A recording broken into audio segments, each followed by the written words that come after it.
The email hit at 2:30 a.m., just as the wheels left the tarmac in Sao Paulo. Subject line: termination notice, effective immediately. I stared at it, not blinking. First thought: spam filter screwed up. Second: wrong Rick. Then I tapped again. Nope. That was my name, my company, my damn ID, grayed out and dead. They cut me midair. No warning, no call, no follow-up. Just a legal-sounding message and full credential lockout. 35,000 feet over the Atlantic. Name's Rick Fallon. I'm 47. I live in Manhattan, or used to, until a couple hours ago when ArkVeil Systems wiped me off their org chart like I was an expired login. Quick note: before listening, share which city or country you're watching from. We just closed the deal in Sao Paulo. $1.5 billion in cloud infrastructure across 3 continents. 2 weeks ago, I was in Tokyo, then London, now Brazil. That entire trip, mine. I ran those numbers. I held those dinners. I made the backroom calls that kept it alive. And they fired me like a contractor who forgot to submit his hours. Business class was quiet. Everyone around me, other execs from ArkVeil and Trident, half dozing under blankets, headphones in, wine glasses drained. I didn't move. Couldn't, really. Just watch the screen like it might glitch and fix itself.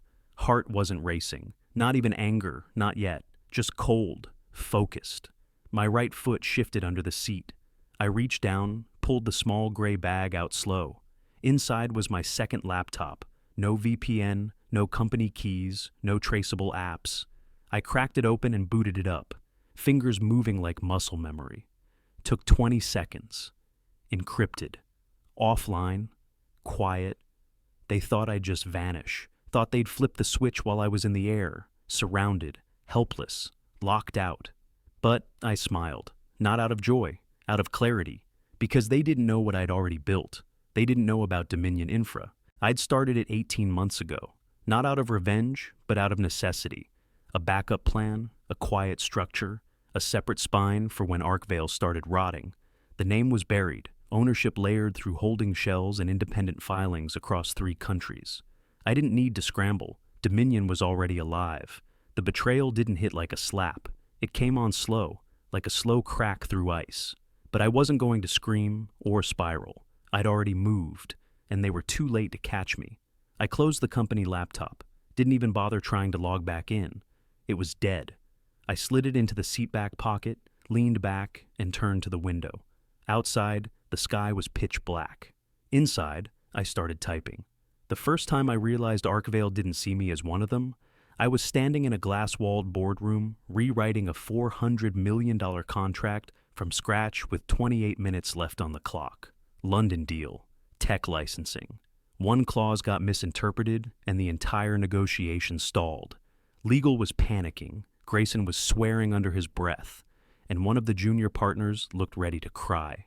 I walked to the corner, pulled out my own laptop, and rewrote the core terms myself. Tightened the scope, realigned the royalty thresholds, then called the head negotiator across the hall and pitched it straight. 5 minutes later, we had the signatures. Grayson clapped me on the back like I'd just yanked a plane out of freefall. "That's why you're irreplaceable, Rick," he said, grinning like a proud uncle. "We've got to talk about EVP. EVP of Global Operations. The one promotion that would have actually meant something. A seat on the real stage. I didn't celebrate. I waited. I'd carried ArkVeil through 8 years of chaos. Mergers, acquisitions, cross-border flameouts that no one else would touch. I spoke 4 languages, could talk risk and compliance in my sleep, and never once let a deal fall through. I didn't need praise. I needed position. 2 weeks later, I found out exactly where I stood. It was late, maybe 9:30. I was leaving the Boston office after a planning session when I passed the glassed-off corner lounge, where the board guys sometimes hung around with scotch and small talk. I wasn't trying to eavesdrop, just walking by. But I heard my name. "Guy's too sharp," one of them said, older voice, smug. "Makes the rest of us look small." The other laughed. "Keep him out there. He closes. Let him think a title's coming." I didn't stop walking, just hit the elevator, button already glowing, and stared at my own reflection in the brushed metal doors. That was the moment. The line got drawn. They weren't afraid of failure. They were afraid of competence. ArkVeil didn't reward people like me. It used us, boxed us, then buried us behind the next shiny face. I didn't get angry, didn't slam doors or storm into Grayson's office the next morning. Instead, I booked flights, locked down the Trident partnership timelines, quieted my name from the comms and stepped out of their chain of command, one call at a time. The decision wasn't some big emotional turning point. It was simple math. If they weren't going to give me the role, I'd take the game itself. So I built a wall, not dramatic, not loud, just solid. Every time they sidelined me, I moved another piece into place. Every time they leaned on me to fix a failure, I took notes, patterns, weak spots, dependencies. I didn't need their seat. I was already carving my own table, and I wasn't done. By the time I started locking in the Trident timelines, I already knew who ArkVeil was grooming. Haley Parr, the CEO's daughter, fresh out of her Stanford MBA with a LinkedIn full of buzzwords and zero real scars. No offense, she was sharp, polished, loud in the right rooms. But she wasn't ready. Everyone knew it. She just had the last name. A year before all this, she'd nearly set us on fire during a live demo with a government client in DC. She clicked the wrong tab mid-presentation and exposed raw client data on screen. Open records, transaction logs, even internal notes. The room froze. I moved. I stepped in, redirected the talk, took the mic, and killed the feed. Afterward, I cleaned it up with the client's GC and filed a false report to spin it as a staging error. PR ran with it, legal backed off, and Haley? She never said thank you, not once. Just kept walking in heels she hadn't earned, shaking hands like she built the damn product herself. So, when I saw her name at the top of the Trident deck, my Trident deck, I wasn't surprised, just cold. It was a Thursday night in the New York office, empty floor. I'd just pulled up the new shared drive folder Grayson's assistant had forwarded. Supposed to be Haley's final refinements to the pitch. I opened it. She'd copied everything, my structure, my sequence, my data modeling templates, even the color-coded margin notes I'd built out over 2 months of meetings with Tokyo and Sao Paulo. She changed the fonts, adjusted the phrasing, rebranded the headers under her strategic growth architecture label. That was it. She didn't build anything. She just painted over my blueprints. I didn't move for a while, just sat there with my hand on the mouse, blinking at a slide I'd created in a hotel bar in London at 2 a.m. She'd left my phrasing almost untouched, just swapped the last bullet for a soundbite about intercontinental vision. There wasn't going to be a confrontation. I'd been around long enough to know how that story ends. I'd speak up, and Grayson would step in with a smile and call it collaboration. Or worse, accuse me of overreacting. I was being overwritten, not all at once, piece by piece, first invisibly, then structurally. I didn't yell, didn't march into anyone's office. I closed the file, shut the screen, sat still in the dark. Then I opened the other laptop, the quiet one, logged into the encrypted drive, pulled up Dominion's founding charter, and started editing. No more hedging. I updated ownership splits, reclassified risk authority, solidified IP custodianship across every partner I'd already lined up. Haley could keep ArkVeil's stage. I was done chasing credit in someone else's script. Power doesn't care about complaints. It doesn't listen to fairness or effort or who made what slide. It answers to leverage. So, I gave myself more of it. I added a clause to Dominion's rollout language, quiet, firm, enforceable, that locked all core protocol rights to my signature only.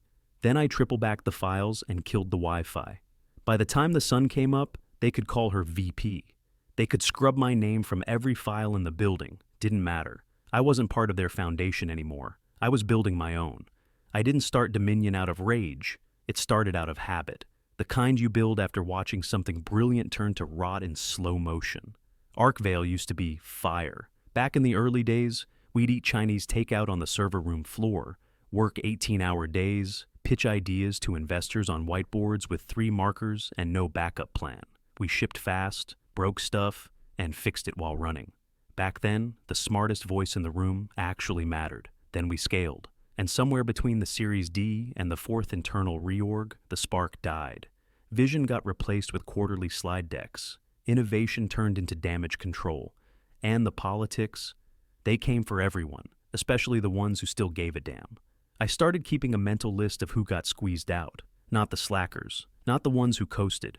I mean the people who built the bones of the company, the ones who asked too many smart questions in the wrong meetings. 6 months ago, I started making calls. I didn't pitch anything. No funding deck, no brand, just quiet dinner invites, a quick coffee in Midtown, a hotel bar in Singapore. I'd say, "How's it going over there?" And they'd give me the same tight smile I'd already worn for years. Dominion Infra wasn't about revenge. It was about reconstruction. Lean, founder-controlled, no board to slow us down, no ladder to climb. We built it sideways. Engineers from the original ArkVeil prototype team, legal from the M&A cleanup crew, compliance from the unit that got shuttered after Tokyo. All of them off-grid. No office, no formal payroll, no Slack. Just signal threads, shared docs behind encrypted tunnels, and burner phones with no contact names. Every failed promotion, every hijacked credit, every fake collaboration, I converted each one into a stone in Dominion's foundation. By the time we landed in São Paulo for the last leg of Trident, I wasn't thinking about ArkVeil anymore. I was thinking about structure, where the gaps were, who had trust, who didn't. That's why I took the dinner with Luis Mendez seriously. We'd just finished lamb over rice in a quiet courtyard spot in Vila Nova. He wasn't in a rush, neither was I. He swirled the wine in his glass, looked at me like he already knew. "You ever ask yourself," he said, "why you're not running the company?" I gave him a half smile. "Every day." He nodded. "Good," he said. "That means you're still sane." He didn't pitch me. He didn't ask questions. He just set his glass down and said, "If you ever want to do business a different way, I'll be there." I didn't confirm anything, didn't even blink. I just said, "There's always a different way." He raised his glass. "To the future, then." I tapped mine against his. That night, back in the hotel, I sent one message. Phase 2. Ready.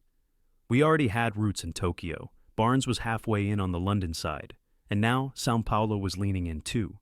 ArkVeil still thought I was flying coach in their system. They hadn't even noticed I'd already taken the cockpit. The lights at the ArkVeil gala hit like a camera flash to the face. Bright, blinding, fake. We were packed into the ballroom at the Conrad in Midtown. Velvet curtains, polished floors, tech-themed ice sculptures no one cared about. The open bar was humming, the jazz band low and useless in the corner, and I was standing center stage in a suit I didn't want to be wearing, drinking a bourbon I didn't taste, trying not to grind my teeth. Grayson took the mic like a man who believed his own legend. "Tonight," he said, raising his glass, "we celebrate growth, vision, and the future of ArkVeil systems." He paused for applause, waited for the lights to dim just right, and then came the gut punch. "I'm proud to announce our new Vice President of Global Strategy, Haley Parr." Spotlight, music swell, applause. She stepped up to the stage in a silver dress and that fake humble smile she'd been practicing since business school. The crowd clapped like they'd all agreed not to look too closely at where the work had actually come from. My roadmap, my team, my contacts. The entire Trident expansion, rebranded with her name and a title she didn't earn. I stood at the base of the stage, right in the middle of it all. No introduction, no mention. Just a nod and a silent expectation to clap along. I smiled. I lifted my glass. I toasted her. Every part of me wanted to throw it against the floor. Grayson stepped in next to her, arm around her shoulder. "Haley will be shadowing Rick on the next leg of the Trident partnership," he said, grinning like this was some kind of mentorship fairy tale. "Learning from the best." People laughed, like it was cute, like it was all just part of the plan. I laughed too, controlled, clean, my throat burned. The band kicked back in, soft and dull. People went back to their conversations. Nobody looked at me too long. Later that night, by the bar, Haley found me. She held a glass of sparkling water and leaned in like this was some cozy family gathering. "I just wanted to say thank you," she said, all syrup and practice poise. "I know I'm stepping into a huge role, and I'll be relying on your expertise in the upcoming meetings." I nodded once. "Of course." She smiled, satisfied with that. Like we were partners now. Like she hadn't just climbed over me in heels I paid for. What she didn't know, what none of them knew, was that I'd already rerouted my flights, rebooked hotels, created a firewall between their itinerary and mine. She was never going to make those meetings. Neither was Grayson. Their credentials would time out before they even left the country. I'd be in Tokyo before they got through customs. I didn't need a scene. I didn't need to scream. This wasn't some revenge fantasy. It was logistics. The humiliation didn't explode. It sank, heavy, private. That ballroom had been my battlefield for 8 years. Dinners, deals, crisis control nights that turned into 7 a.m. strategy calls. I'd carried that company on my back through downturns, lawsuits, and multi-region disasters. Now I was wallpaper, not fired, not promoted, just erased by applause. But that night wasn't just humiliation. It was ignition.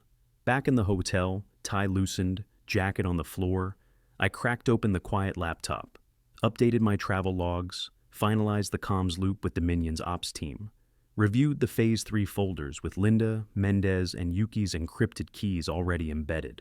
Trident wouldn't be an ArkVeil partnership. It'd be Dominion's launchpad. They wanted me to clap and smile. Fine. But they had no idea I'd already burned the blueprint and started building something they'd never touch. The next morning, I boarded a flight to Tokyo alone. No Haley, no ArkVeil strategy team, no handlers, escorts, or photo ops. Just me, my notes, and 2 laptops. One for show, one for the real work. Yuki Okada met me at a rooftop tea lounge in Shinjuku. Minimalist place. Quiet. She greeted me with a slight bow, then looked around. "No one else from ArkVeil?" she asked. "Just me," I said. She nodded once, didn't look surprised. "That's better." We talked infrastructure, compliance, shared liabilities. When I slid over the modified term sheet, the clean version, scrubbed of ArkVeil's bloated language, she didn't flinch.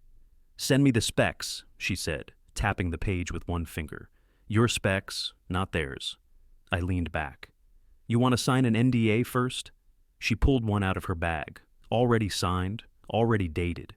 Yuki didn't care about brands. She cared about execution. That meeting lasted 40 minutes. 20 of them were spent walking through Dominion's architecture. On my off-grid machine, no cloud storage, no trace. By the time I left, her only question was, "How fast can you scale?" Next stop, London. Linda Barnes met me at a private meeting room in Eurocom's Canary Wharf Tower. She wore the same expression she'd worn for years, bored with bullshit. "Where's Haley?" she asked, barely glancing up. "She caught a delay," I lied. "I figured I'd run point on this leg." "Good," she said. "I'd rather not waste the hour." She slid ArkVeil's boilerplate agreement back across the table without opening it. "I've seen this template since 2018, still garbage." I reached into my bag, pulled out the one I'd written. Clean terms, client-focused liability balance, exit clauses built in. Linda scanned the first 2 pages, then smirked. "Now, this sounds like you." We went over data retention protocols, edge node security, fallback migration plans. I didn't mention Dominion, not directly, but the language was mine, and she knew it. "Let me guess," she said, leaning forward. "You're not sticking around ArkVeil much longer, are you?" I gave a small shrug.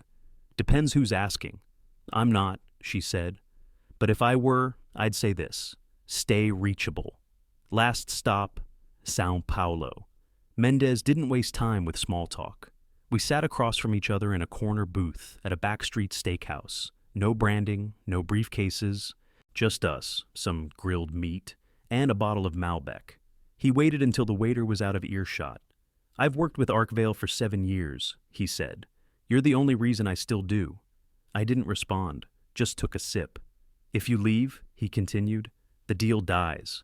I looked him straight in the eye. "Then let's build it right." He held the stare, then he smiled. Good answer. I didn't need his signature that night. What I got was better. A promise, off the books, sealed over a second bottle and a handshake. 3 cities, 3 key partners, no leaks, no noise. Everything tight, private, real. I didn't need ArkVeil to sign off. I had what mattered, trust. The flight back was quiet. Overnight, middle row to myself. I was halfway over the Atlantic when the email hit. Subject, termination notice, effective immediately. No greeting, no explanation, just a bullet list of revoked credentials and a legal blurb at the bottom, like it was a subscription cancellation. Inbox froze. VPN disconnected. Access denied. I stared at the screen, then closed the lid. Smiled. They thought they got ahead of me. They didn't realize I'd already closed the door behind me 3 countries ago. The revolving doors at ArkVeil HQ turned like I was still part of the system, but when I tapped my badge at the gate, the scanner blinked red. I tried again. Same result. Short tone, no entry. Like I was a stranger in my own damn building. The security guy at the desk, Kyle, who used to ask me for resume advice, barely looked up, just mumbled, "Might want to check with IT." I didn't. I just stood there for a second, watching people stream through the lobby like nothing happened. Some glanced at me, recognized me, then turned quick, eyes down. Suddenly busy. Avoidance in motion. Fine. I didn't come for goodbyes. I took the long route past the elevators, down the glass hallway toward the 3rd floor bullpen, just to see it once more. My desk was empty, clean, like a catalog photo. The nameplate was gone, monitors wiped, chair pulled in, like I'd never been there. 8 years, vanished. I opened the newsletter on my phone, the one ArkVeil sent every Monday like it meant something. Right at the top, Haley Parr to lead global integration for Trident Partnership. No mention of me, not one line, no farewell post, no transition notice, just a shiny headline with her picture and some recycled fluff about visionary leadership. The floor buzzed with small talk and fake urgency. People walked right by me like I was invisible, like I'd never closed a single deal, like I'd never existed. I didn't say a word, didn't make a scene, didn't even sigh. I turned, walked out the way I came, and didn't look back. Checked into a hotel 5 blocks down, threw my bag on the couch, opened the laptop, the real one, and typed 3 emails. Short, identical. Subject, "The door is open." Body, "You know where to reach me." Yuki, Linda, Mendez, sent. Then I waited. They didn't reply with questions. No panic, no second guessing, just silence. And that silence spread. By Wednesday, ArkVeil's internal chat lit up with weird questions. Clients weren't replying. Legal couldn't get Linda's team to confirm anything. Mendez went dark. Yuki's assistant stopped responding altogether. Nothing loud, nothing traceable, just absence. A gap no one at ArkVeil could fill because the bridge had already been pulled. I didn't need revenge, I didn't need them to bleed. I just needed them to realize they were already alone. The press bulletin dropped at 9:06 a.m., sharp. Just a short paragraph from a quiet little LLC no one had heard of outside closed rooms. Trayvon Infrastructure announces multi-continent strategic partnership with Telnova, Eurocom, and Brazil-Inc. Total deal value, $1.5 billion. No logo, no photos, no CEO quote. Within 2 hours, my phone lit up like a pinball machine. Not calls, articles. Who is Trayvon? New power player emerges in global cloud infrastructure. Dominion or disruption. The coverage hit fast, but the confusion hit harder. Because no one could find the founder. No one could trace the rollout. No interviews. No org chart. Just a 1-page website, 1 generic contact form, and 3 corporate clients who stopped returning ArkVeil's calls overnight. Grayson melted first. He tried calling Yuki. Nothing. Linda? Blocked.